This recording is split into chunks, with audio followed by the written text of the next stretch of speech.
আসসালামু আলাইকুম। Hello friends, আপনারা সবাই কেমন আছেন? আশা করি যে যেখানে থাকেন সকল ভালো আছেন। আলহামদুলিল্লাহ, আল্লাহর রহমতে আমি অনেক ভালো আছি। আজ আমি প্রতিবারের মতন আপনাদের সামনে আরও একটি নতুন ব্লগ নিয়ে আসলাম। আজকের ব্লগটা হলো আমার ডিফারেন্ট, কোন ধরনের রেসিপি নাই। তাই ভাবলাম মেয়ে যেহেতু গিফট আসছে আপনাদের সাথেও একটু শেয়ার করি। তেমন কিছু গিফট নয়, সামান্য একটু ভাবলাম সব কিছু তো শেয়ার করি, তাইলে ওইটুকু আমি আপনাদের সাথে একটু শেয়ার করব। তাই গিফটটা হচ্ছে আমার মেয়ের বাবা দিনার পাপ্পি ফ্রেন্ডে পাঠিয়েছেন। ওনার বোন তাকে ইউকেতে, তাই ওনার বোন ওনার একটা বেবি আছে, ওই বেবির জন্য পাঠিয়েছে। তাই আমার বেবির জন্য পাঠিয়েছে, তাই উনি আমাদেরকে দিয়েছেন। তাই ভাবলাম কি কি দিল আমরা দেখিনি, ভাবলাম দেখে নিব আর আপনাদের সাথে একটু শেয়ার করব। এই তো দেখতে পাচ্ছেন একটা ফ্রক সেট, মাথার টুপিওয়ালা, আমার খুবই ভালো লাগছে। আর এখানে একটা টাইট, সব মিলিয়ে যাই হোক খুব ভালো হয়েছে গিফটটা।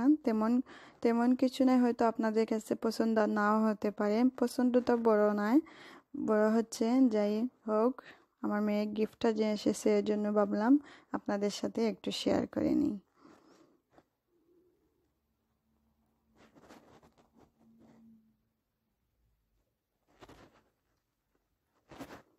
সেম একই রকম ওনার মেয়ের জন্য আসছে, তাই আমার জন্য কিছু মাথায় ওই রকম একটা মাথার বেনি আমি ইতালিতে খুঁজে পাইনি, পাই অনেক রকম বেনি, তাই ওভাবে দেখতে চুলের মতন লাগে।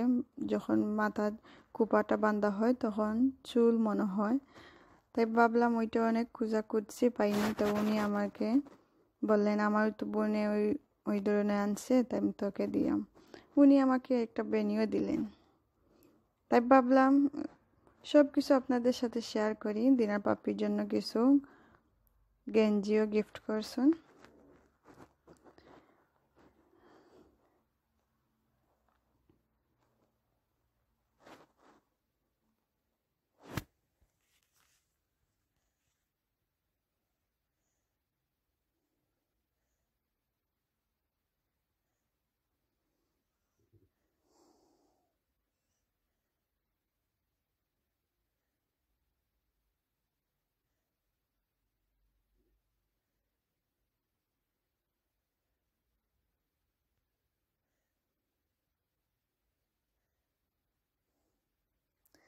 যাই হোক, এই তো আজকের আমার এই ব্লগটি আপনাদের সাথে শেয়ার করলাম। যদি আমার এই ব্লগটি ভালো লাগে তাহলে লাইক কমেন্ট ও শেয়ার করতে ভুলবেন না, কোনো ধরনের হাসি ঠাট্টা করবেন না।